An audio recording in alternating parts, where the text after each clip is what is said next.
Hola niños, hoy les contaré un cuento muy especial, el sonido de los animales.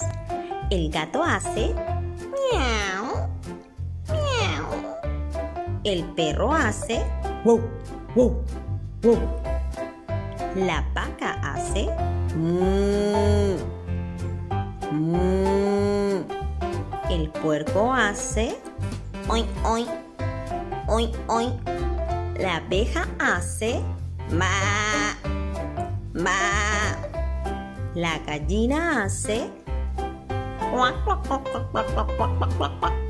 El león hace roar, roar. La abeja hace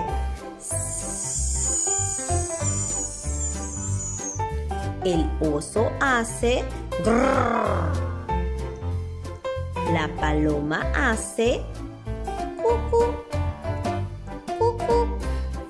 La rana hace cuac, cuac, cuac. La serpiente hace